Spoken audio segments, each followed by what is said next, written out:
Assalamualaikum warahmatullahi wabarakatuh. Saya Rahmat Saputra dengan NPM 2404011019, Prodi Komunikasi Penyiaran Islam, Fakultas Usuluddin Adab dan Dakwah.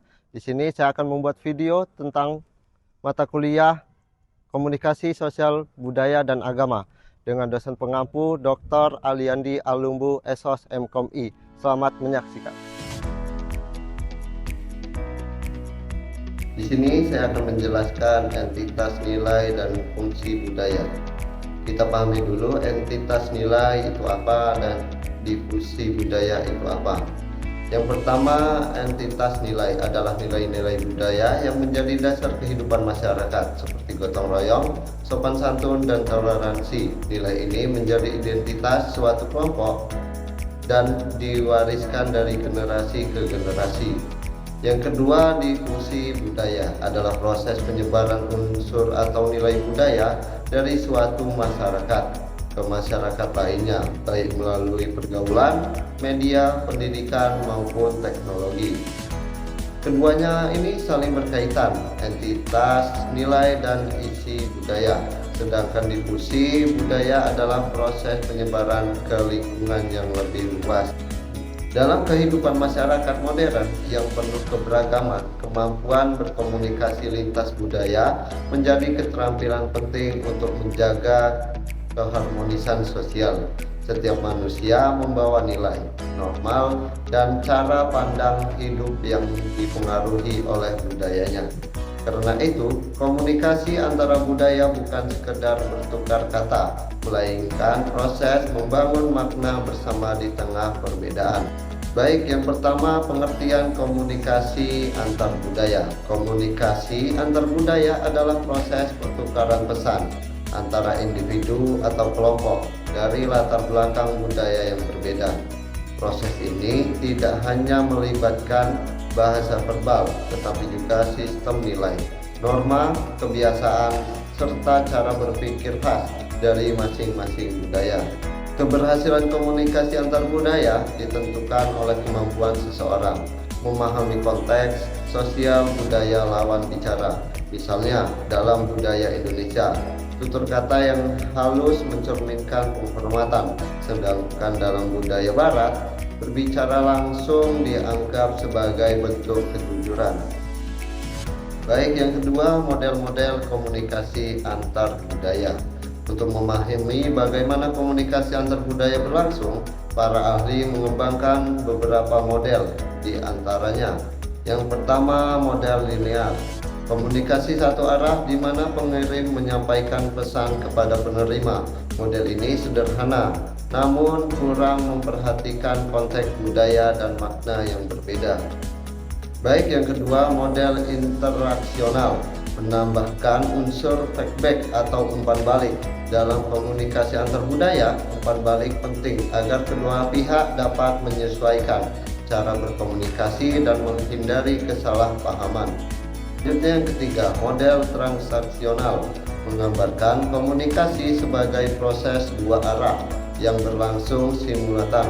Pengirim dan penerima berperan aktif menciptakan makna bersama.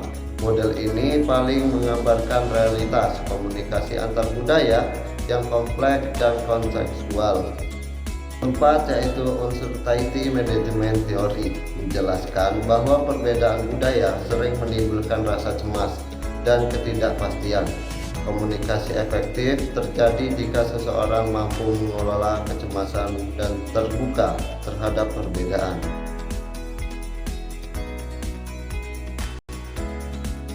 Terus yang kelima, phase negation theory, menyoroti pentingnya menjaga citra diri atau facts.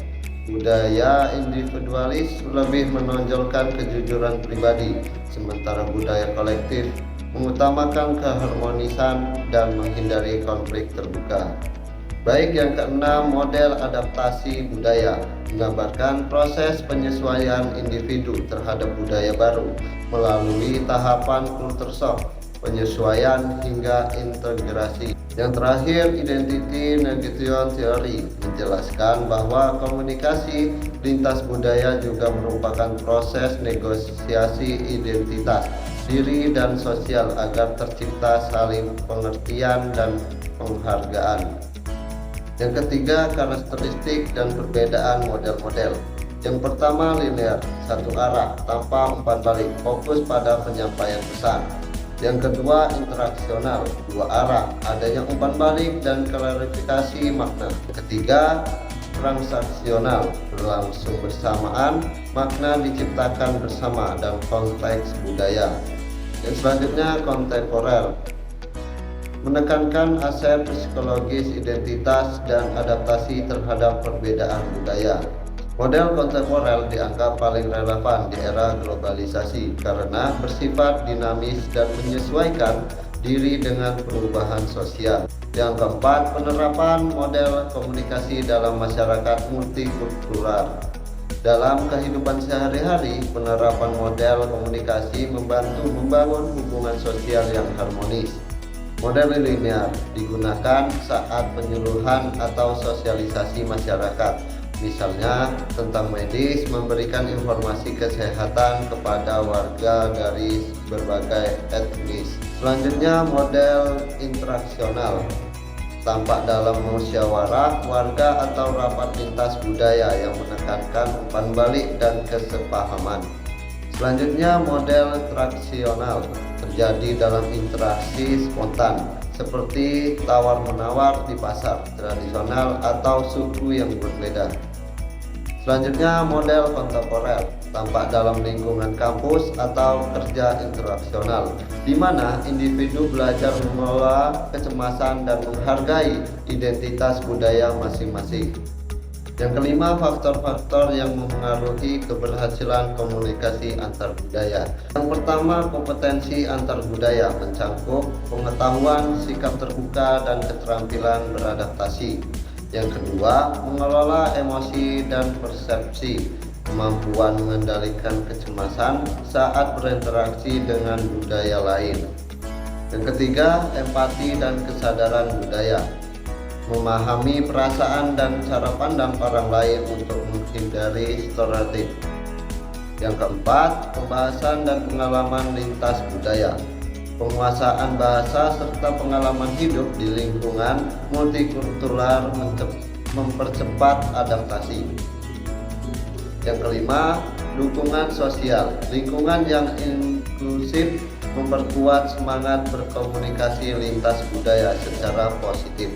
Dari berbagai model komunikasi antar budaya, kita belajar bahwa perbedaan bukan penghalang, melainkan jembatan untuk memperluas pemahaman. Komunikasi yang efektif membutuhkan empati, keterbukaan, dan kemampuan beradaptasi. Di tengah masyarakat yang multikultural seperti Indonesia, memahami nilai dan entitas budaya bukan hanya memperlancar interaksi, tetapi juga menumbuhkan toleransi dan memperkuat persatuan.